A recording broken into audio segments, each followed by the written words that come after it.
और गणमान्य अतिथि चंद क्षणों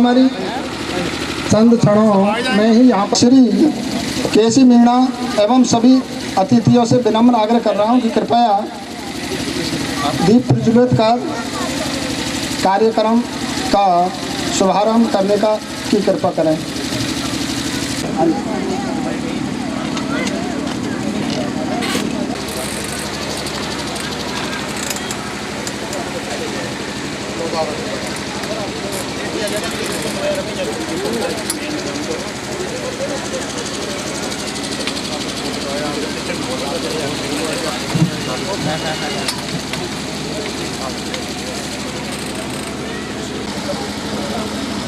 राजस्थान समाज से जितने भी भाई अपने आए हुए हैं सबको हार्दिक, और जो राजस्थान वासी हैं जितने भी अपने, उनकी ओर से मैं धन्यवाद।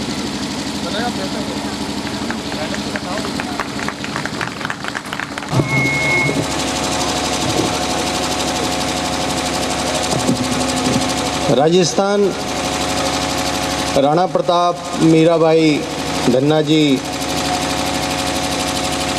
ऐसे महान शख्सियतों की धरती से पधारे हुए सभी मेरे राजस्थानी भाई बंधु बहनें, मेरी हमारे विशिष्ट अतिथि सभी का राजस्थानी स्नेह मिलन समारोह नववर्ष पर आप सभी को मैं अपनी तरफ से शुभकामनाएं देता हूं।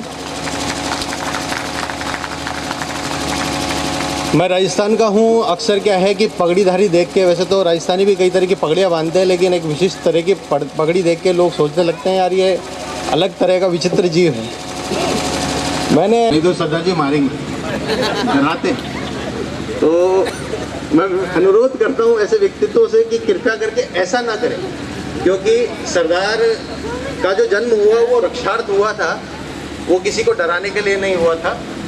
और हमेशा जब भी आप इस तरह के किसी व्यक्ति को देखें तो उसको सही जानकारी दीजिए कि ये रक्षार्थ है आपको, जब आप बुरे वक्त में फंसेंगे तो ये आपकी रक्षा करेगा। लेकिन चूँकि मैं राजस्थान की धरती का ही एक जीव हूँ, आप सभी के साथ यहाँ उपस्थित हूँ, तो मुझे बड़ी खुशी होती है। कई बार जब मैं राजस्थान से निकल के यूपी में जॉब करने के लिए आया तो मुझे बड़ा मन में वो होता था कि यार इतना दूर आ गया हूँ, कैसे करूँगा। लेकिन पिछले साल जब मैं गोरखपुर रहा तो गोरखपुर में ही हमने कुछ राजस्थानी भाइयों ने स्नेह मिलन सबके बीच में बैठे हुए हैं। यहाँ पे भी वही चीज़ देख के मेरे को बड़ा सुकून महसूस हो रहा है। और चूँकि मैं वहाँ पहले मास्टर की पोस्ट पे था, एक टीचर था, तो अक्सर विद्यालय में सारा अठे पधारिया और मैंने वो अवसर दियो कि के साथ मैं कुछ वार्तालाप कर सकूं। और नववर्ष की थाने सभी ने हार्दिक अभिनंदन है, हार्दिक बधाइयाँ हैं।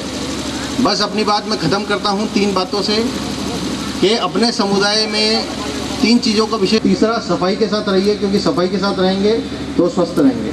इसी बातों के साथ आप सभी के साथ मैं विदा लेता हूँ। धन्यवाद करता हूँ आप सभी का, शुक्रिया। धन्यवाद सरदार साहब। अभी हमारे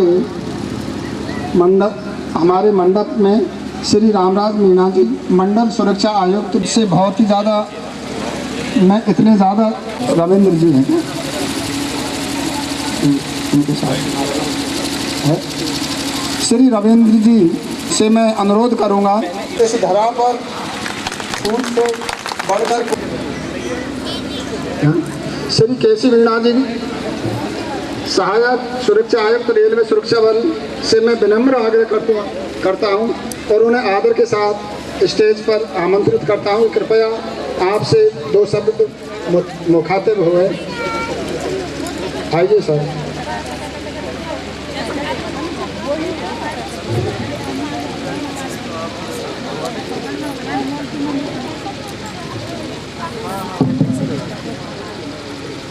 आदरणीय कमांडेंट साहब, श्री मीणा साहब, आज का ये जो हमारा कार्यक्रम है ये इसीलिए रखा गया है कि हम सब इस बहाने मिल कर के एक दूसरे से पहचान करें और किसी को कोई दुख तकलीफ हो तो उस दौरान उस भाई की सहायता की जाए।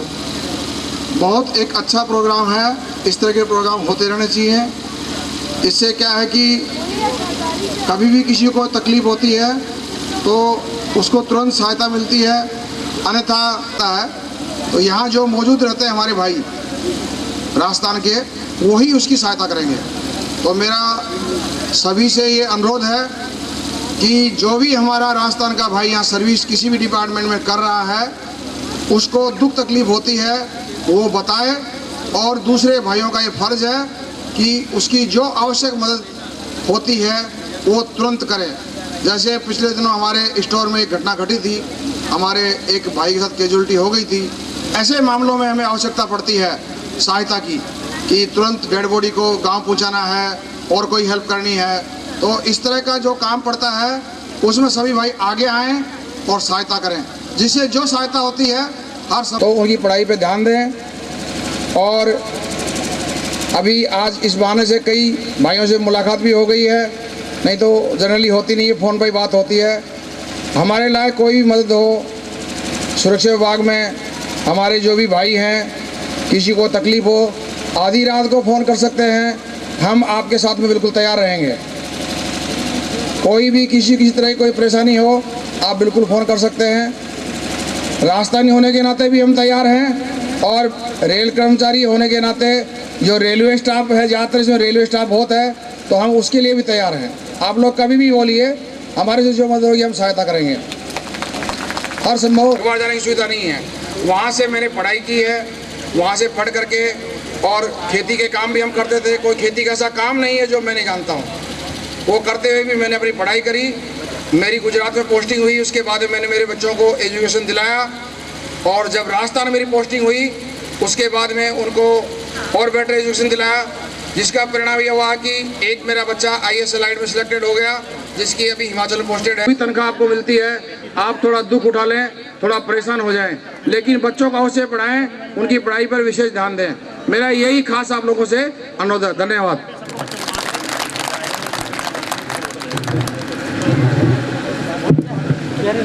धन्यवाद केसी मीणा साहब, आपने इनके जो कार्य हैं और बच्चों के प्रति इन्होंने जो जिंदा दिली या जितना मेहनत इन्होंने की है। रविंद्र मीणा जी, ASC केसी मीणा, और मंच पर उपस्थित अन्य विशिष्ट अतिथि तथा बंधुओं, माताओं और बहनों, सबसे पहले तो आप सभी को नव वर्ष की हार्दिक शुभकामनाएं। और आज ये सम्मेलन हो रहा है और इसमें मैं भी उपस्थित हो पाया हूँ, ये मेरे लिए सौभाग्य की बात है कि हम लोग जो अपने घरों से इतने दूर अपनी ड्यूटी कर रहे हैं, और आज हम सभी को यहाँ एकत्र होने का मौका मिला है। इस तरह के सम्मेलन का इम्पोर्टेंस क्या है, इस बारे में मैं कुछ शब्द बोलना चाहूँगा। एक तो सबसे बड़ी बात है कि हम अपना घर छोड़कर, अपना गांव छोड़कर और अपनी ड्यूटी करने के लिए अपने घर से कई किलोमीटर दूर रह रहे हैं। यहाँ पर एक दूसरे का साथ हमारा मनोबल बढ़ाता है, क्योंकि अपने घर, अपने गांव से इतनी दूर जब हम रहते हैं तो आसपास के परिवेश में घुलने मिलने में समय लगता है, और जो भी समस्याएं होती हैं उनके समाधान में जो हमारे आसपास के गांव के या अपने प्रदेश के जो लोग होते हैं उनके साथ हम जल्दी आसानी से घुल मिल जाते हैं, एक दूसरे के सुख दुख को आसानी से समझ पाते हैं और एक सहयोग की भावना डेवलप होती है।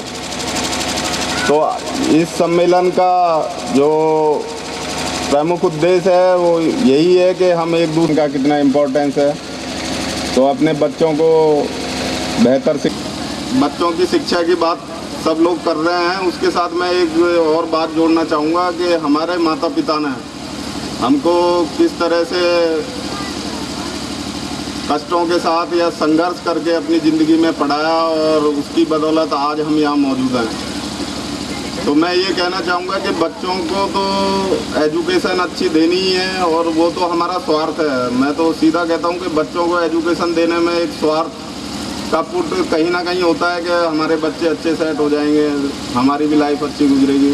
लेकिन मैं उसके साथ ये बात भी जोड़ना चाहूँगा कि अब हमारे माता पिता जिन्होंने हमें आज इस लायक बनाया है, उनकी तरफ भी हमको पूरा ध्यान रखना है। हमारे माता पिता की जो भी दुख तकलीफ़ें हैं उनको हम बेहतर तरीके से समझ सकें और उन्होंने जिस तरह से हमारा लालन पालन किया है, तो हमें कोशिश करनी है कि वृद्धावस्था में मतलब हमारी वजह से उनको कोई बार ऐसी भी बातें आती है जो कि मतलब लीगली ठीक नहीं होती हैं। अगर हेल्प मांगते हैं जो कि विधि सम्मत नहीं है या मतलब अनुचित है, तो अनुचित हेल्प कर पाना आज के ज़माने में बहुत मुश्किल है, मतलब इम्पॉसिबल है, क्योंकि आरटीआई का ज़माना है, पारदर्शिता बढ़ती जा रही है, बहुत सारी चीज़ें हैं। तो मैं हाथ मूंद कर ये नहीं कर पाऊँगा, मैं हमेशा तत्पर रहूँगा। बस मैं यही कहकर अपनी बात समाप्त करता हूँ। धन्यवाद। या मैं तो ज़्यादा पढ़ो लिखो तो आदमी हूँ नहीं, लेकिन पढ़ा लिखा भी देखा, अनपढ़ भी देखा है मैंने। लेकिन इस तरह को चलो एक शक्तिशाली प्रभाव से इकट्ठा होगा। बरेली में आया आज 10 या 15 बैठवा करा एक जगह, कभी सभी मीटिंग के लिए करा, तो मैं अगरबत्ती जोड़ो जब खेला करो राम जी हमारा राजस्थान का एक आदमी भर दे दे, हमारा दिल खुश हो जाए। तो आज तो दिल की मैं क्या कहूँ, झूठ नहीं बोल रहा, मैं भगवान से प्रार्थना करता था कि राजस्थान से इतने लोग भर दे ताकि कोई समस्या ना रहे, क्योंकि भाषा की भी समस्या पड़े हमको। तो छोटी छोटी सी थोड़ी मूँछ ही मेरा बड़ी सी कृष्णानगर में रहो, तो टीवी पर डाकून को सीरियल चालवा करो, तो जिसे में ड्यूटी से आओ गली में और गुजरो, महिला भीतर घुस जावा करे बाद में जब मैंने उन्हें समझाया तो वो बड़ा ढंग से मैंने कि भाई हमारे यहाँ मान सम्मान के लिए मूछ रखी जाए, डकैतों के लिए नहीं रखी जाती है। हाँ, आपके क्षेत्र में डकैत रखते होंगे। आज तो मुझे इतना खुशी हो रही है, मैं क्या कहूँ। रही पढ़ाई लिखाई की बात, तो हमारा जमाना में दूर स्कूल है भाइयों, और एक लेकर 10वीं पास कर तो करा हुआ 10 में इसमें जमाना। और IAS भी बहुत बड़ा, तू लेकर तू खोल थैला में झंडा और थैला में उमड़ा की एक तनी रह गई। और डोगरी आता है कि बेजड़ की रोटी से भी दे गई, बोले बेटा चटनी लगा खा जाए जो पिटाए जो। इसा जमाना देखा है हमने, बहुत जोर था, पैसा की बहुत तंगी होगा करे वह टाइम में। आज भी ऐसे IAS है, तो वास्तव में मतलब उनने 11वीं पास बाटे में 11वीं पास तक तो रहना करो, बाद में हुई है ये जॉइंट स्कूल, ये 2 जगह। तो भाई एक खाकी लेकर सुपटवा करा रहा, हमारा पे 3 पाती रहे डोगरी मोटा तादास लगाओ। और रात को पता नहीं कब सोए, सुबह कब जब पिसा जावा करा, थोड़ा सा दूर चक्की। और आज के जमाना को देखा तो बड़ी मतलब वो लगे गिरना सी लगे, गाँव में सब सुविधा है, फिर सासू बेचारी पीछे भैंस बंधे माई पड़ी रहे। ये तो चौथी बात को नहीं तुम्हारी। वो ये है बस आप बहू को सीढ़ी लावे ना वाकू मत देखो, कुछ सीखो। वो बुढ़िया इतने तेजी और पाँच छह छरेट होगा करा, इसे भी तो नहीं आज किस तरह एक से भी परेशान है, क्योंकि जमाना महंगाई का आ गया परिवार और बोका तो इसे भी बोल हुआ है भाई ठाडो देखो। पर एक का जरूर रखवा करो। धन्यवाद भाइयों।